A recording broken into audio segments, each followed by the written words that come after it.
आज मैं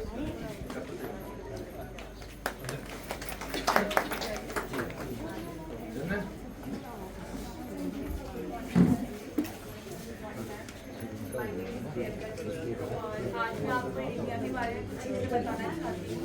सबसे पहले एनीमिया जान गर्भवती महिला है उसमें भी हमारे सम्मान कृपया जान सुनिए और स्वास्थ्य का जान। सबसे पहले एनीमिया क्या है, ठीक है। जो हमारे शरीर में लाल रक्त कोशिकाएं होती हैं, जो कि हमारे शरीर में जो हमारे खून का कलर होता है वो हमारी लाल रक्त कोशिकाओं की वजह से होता है। उसके अंदर एक पिगमेंट होता है जिसे हम बोलते हैं हीमोग्लोबिन। तो अगर हम आपसे बोलते हैं कि खून की जांच कराओ, खून की कमी कैसे पता चलेगी, तो हीमोग्लोबिन से पता चलेगी। हीमोग्लोबिन का मेन काम क्या होता है, वो हमारे शरीर से ऑक्सीजन को डिफरेंट बॉडी पार्ट्स में ले जाता है, ठीक है। अगर कोई महिला ऐसी आती है जिसे चक्कर आ रहे हैं, जिससे कि बहुत घबराहट हो रही है या काम करने में मन नहीं लगा, जी मचल रहा है, तो वो एनीमिया के कारण है सारे, ठीक है। ये एनीमिया के सब सिम्टम्स होते हैं। और एनीमिया कैसे पहचानना है, जब भी आप जाओगे, अगर आप शिक्षा तो सबके घर में होगा, तो किसी के सामने खड़ा होना है, अपनी जीभ बाहर करके जीभ में देखना है। किसी को अपनी जीभ सफेद लगती है या अपनी आंखों का निचला हिस्सा सफेद लगता है, तो ये एनीमिया के कारण एनीमिया के सिम्टम्स है, ठीक है। और दूसरी चीज़ ये होती है कि अगर किसी को बार बार थकान लग रही है, काम करने में मन नहीं लग पा रहा है, तो जी मचल रहा है, चिड़चिड़ापन है, ये सब एनीमिया के लक्षण हैं। आज एनीमिया के लिए हमारे पास बहुत सारी चीज़ें हैं, जैसे कि गर्भवती महिलाएं, सबसे इम्पोर्टेंट है फॉलिक एसिड। फॉलिक एसिड नहीं लेती है, तो जब भी कोई महिला ऐसी है जिनको लगता है कि अब बच्चा मुझे करना है, तो बच्चा करने से उसी समय से फॉलिक एसिड की गोली खानी है। फॉलिक एसिड एक बहुत बड़ी एक ऐसी दवाई है जिससे हमें एनीमिया को बचा सकते हैं। तो पहले के जो 3 महीने होते हैं उसमें हमें फॉलिक एसिड, हर महिला, हर गर्भवती महिला को फॉलिक एसिड की गोली लेनी ही लेनी है। और उसके बाद जब वो चौथे महीने में जाती है, तो चौथे महीने से आयरन फॉलिक एसिड करके गोली होती है, तो दोनों चीज़ें लेनी है, आयरन की गोली भी लेनी है, फॉलिक एसिड भी लेनी है। इसमें आयरन की गोली की मात्रा 60 mg है और फॉलिक एसिड है 500 माइक्रोग्राम। तो ये गोली कोई खानी है 180 दिन प्रेगनेंसी में खानी है, और 180 दिन प्रेगनेंसी के बाद जब बच्चा डिलीवर होता है। बहुत लोग ऐसा समझते हैं कि हमें गोली नहीं खानी है, लेकिन बच्चा उस समय ब्लीडिंग होती है, ब्लड लॉस होता है, उसे कंपनसेट करने के लिए हमें 180 दिन तक डिलीवरी के बाद 6 महीने तक तब भी आयरन फॉलिक एसिड खानी है, ठीक है। और उसके बाद हमें देखना है कि आयरन फॉलिक एसिड खाने का सही तरीका क्या है। बहुत लोग आयरन फॉलिक एसिड खाते हैं लेकिन तब भी आयरन की कमी होती है। तो सबसे पहले जो आयरन की गोली है वो हमेशा खाने के 2 घंटे बाद खानी है। आयरन की गोली को कभी भी चाय के साथ या कॉफ़ी के साथ या दूध के साथ नहीं लेना है। आयरन की गोली को हमेशा पानी के साथ ही लेना है। और आयरन की गोली को हमेशा, अगर बहुत सारी महिलाएं ऐसी आती हैं जो बोलती हैं कि आयरन की गोली खा के हमें उल्टी हो जाती है, हमें सूट नहीं कर रही है, तो ऐसा कुछ नहीं होता। अगर किसी को ऐसी दिक्कत है तो आप हमारे पास आ सकते हैं, हम आपके आयरन की गोली को, उसमें जो सॉल्ट होता है उससे दूसरा सॉल्ट दे दें। लेकिन आयरन की गोली खाना बहुत ज़्यादा ज़रूरी है। किसी महिला में आयरन की कमी होती है तो ऐसा होता है कि पहले के टोटल 9 महीने होते हैं जब गर्भवती महिला के पास, तो पहले के 3 महीने में 11 हीमोग्लोबिन होना चाहिए, 11 ग्राम।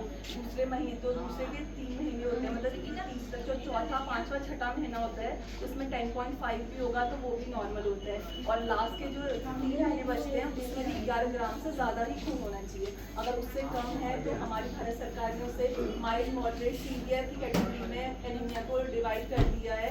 अगर ज़्यादा खून की कमी होती है तो हमारे पास बहुत सारे उसके उपचार हैं। हम आपको इंजेक्शन के थ्रू भी दे सकते हैं और बाकी गोली तो आपको खानी ही है। कोई महिला ऐसी है जिससे जो बोल रही है कि मैं दवाई खा रही हूँ लेकिन मेरा हीमोग्लोबिन नहीं बढ़ रहा है, तो उसका ये मतलब नहीं है कि हीमोग्लोबिन केवल 1-2 दिन में बढ़ जाएगा। हीमोग्लोबिन बढ़ने में कम से कम 3 हफ्ते लगते हैं, मतलब कि 1 महीने का टाइम तो चाहिए ही होता है, ठीक है। और उसके बाद जो हीमोग्लोबिन होता है, हमें एक और चीज़ ध्यान रखना है कि हमें आयरन रिच युक्त चीज़ें खानी है। जो भी गर्भवती महिलाएं हैं स्पेशली उनको खानी है, जैसे कि हरी पत्तेदार सब्जियां खानी है, और जैसे खट्टी फ्रूट्स हैं वो खाने। आजकल कीनू, संतरे ये सब मार्केट में बहुत आ रहे हैं, तो ये सब खट्टी चीज़ें जो होती हैं आयरन के एब्जॉर्प्शन को बढ़ाती हैं, तो हमें आयरन की चीज़ें इनसे लेनी है। और चाय, कॉफ़ी ये सब चीज़ें जो कि हमारे गाँव घरों में और हमारी सारी महिलाएँ बहुत ज़्यादा सेवन करती हैं, तो ये चीज़ें नहीं लेती क्योंकि इससे आयरन के एब्जॉर्प्शन में कमी होती है। आयरन कैल्शियम की गोली को साथ में नहीं लेते हैं क्योंकि कैल्शियम भी आयरन के एब्जॉर्प्शन में बाधा डालते हैं। और बाकी हमें एक और चीज़ का ध्यान रखना है, कोई भी गर्भवती महिलाएं होती हैं उनमें आयरन, डॉक्टर तो यही वहाँ क्या करेंगे, का एक और कारण कहाँ जा रहे हैं, और डिस्ट्रिक्ट जा रहे हैं कि उनके पेट में कीड़े होते हैं जो हम नॉर्मल भाषा में बोलते हैं पेट में कीड़े होना, तो उसके लिए हम एक दवाई देते हैं जिसे हम बोलते हैं एल्बेंडाजोल। पहले के 3 महीने में एल्बेंडाजोल नहीं देते हैं, लेकिन उसके बाद में 4 से लेके जब आज हिमादी में नहीं आए, तक आप कभी भी एल्बेंडाजोल की 1 डोज दे सकती हो, वो होती है 400 ml। और बाकी जो हमारी भारत सरकार है एनीमिया मुक्त भारत स्कीम के तहत ये पाया गया है कि 50% महिलाएं जो हैं इंडिया में वो आज भी एनीमिया से ग्रसित है। और एनीमिया अलग अलग टाइप का होता है, अभी आपके लेवल पे मैं आपको बताऊंगी नहीं कितने टाइप का होता है, बस आप ये ध्यान रखो कि एनीमिया को कैसे सही कर सकते हो। और एनीमिया में अगर आपको लगता है थोड़े भी सिम्टम्स कुछ भी आते हैं तो तुरंत आप अस्पताल आइए, आयरन की गोली लेके जाइए। और अगर आपको आयरन से कोई दिक्कत हो रही है तो वो भी संगीता, हम आपको उसका उपचार हमारे पास अवेलेबल है। और बाकी दूसरी चीज़ें, अगर किसी का बहुत ज़्यादा खून जा रहा है, खून बह रहा है, या वो भी तुरंत हमारे पास आए, क्योंकि हम हमारे पास उसके लिए भी दवा चाहिए। और बाकी हमें आयरन के शुरू मैंने आपको बता दिया है, एल्बेंडाजोल आप लोगों को खानी है। दूसरी चीज़ें आपको गोली तो खानी ही खानी है। और इस चीज़ का ध्यान ये रखना है कि अगर आप लोग मीट मांस खाते हैं तो उससे भी आयरन और ऐसा नहीं है कि आयरन जब बच्चा पेट में है तो मीट मांस नहीं खाना है, सब खा सकते हैं, खाने में कोई परहेज नहीं है। और एक और चीज़ होती है जब स्पेशली ये प्रसव कराने के लिए उन्हें किस तरह से जूझना पड़ता है, एक तरफ माँ को बचाना है, एक तरफ बच्चे को बचाना है, तो वो उनका मिसबिहेव नहीं होता। एक सुरक्षित प्रसव कराने के लिए उनकी जो टेंशन होती है उसको हम मिसबिहेव समझ बैठते हैं। तो आज के बाद हम सबको सोचना होगा कि कहीं न कहीं हमारी भी वो रहनी चाहिए कि हम उनके साथ किस तरह का व्यवहार करें, ताकि उनका जो उसमें जो माइंड होता है वो किस लेवल पे जाता है वो भी संतुलित आ जाए, और हम दोनों के बीच में सुरक्षित प्रसव, एक सुरक्षित बच्चा हमारी गोद में हो, हंसता खिलता हमारा परिवार हो। तो इसके साथ ही डॉक्टर साहब ने जो गर्भावस्था में जिस प्रकार की समस्याएं होती हैं, जो एनीमिक महिला होती है उनके साथ क्या दिक्कतें आ सकती हैं, उसका कैसे उपचार किया जा सकता है, इस पर प्रकाश डाला है। साथ ही साथ जो हमारी किशोरियाँ होती हैं उनके साथ भी एनीमिक होने के बहुत सारे कारण मतलब लक्षण होते हैं, जैसे कि माहवारी के दौरान अतिरिक्त रक्तस्राव हो जाना है, या फिर हम उनका जल्दी विवाह कर देते हैं, या जल्दी विवाह करने के बाद लगातार उनके बच्चे जल्दी होते हैं, तो वो महिलाएं भी या वो किशोरियाँ भी एनीमिक हो जाती हैं।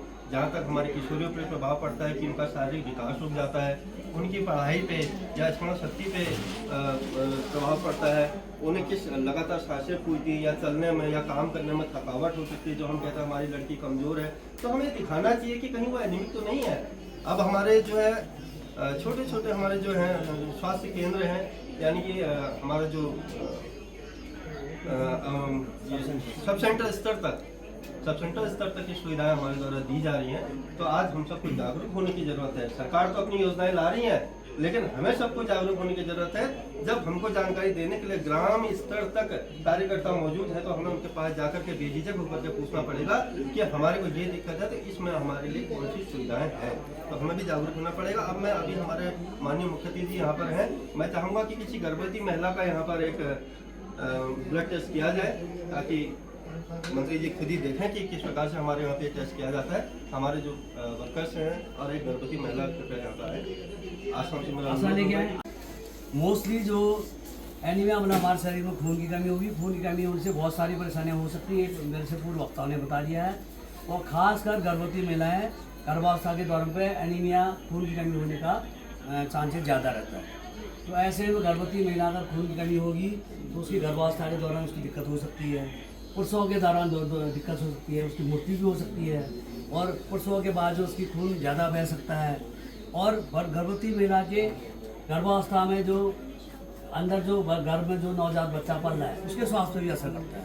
वो जल्दी पैदा होने के चांसेस होते हैं, कम वजन के होने के चांसेस होते हैं, और नवजात शिशु की पैदा होते ही मृत्यु होने के चांसेस होते हैं। ये सब कारण एनीमिया खून की कमी का कारण है। इसी को दूर करने के लिए सरकार का प्रोग्राम है कि जच्चा भी स्वस्थ हो और बच्चा भी स्वस्थ हो। जब जच्चा स्वस्थ रहेगा, बच्चा स्वस्थ रहेगा, तो सब हमारी जो पब्लिक है, आने वाली जो पीढ़ी है अच्छी रहेगी। हमारा देश विकासशील से विकसित देश के ओर चला जाएगा, जैसा 1947 में विकसित की संभावना है।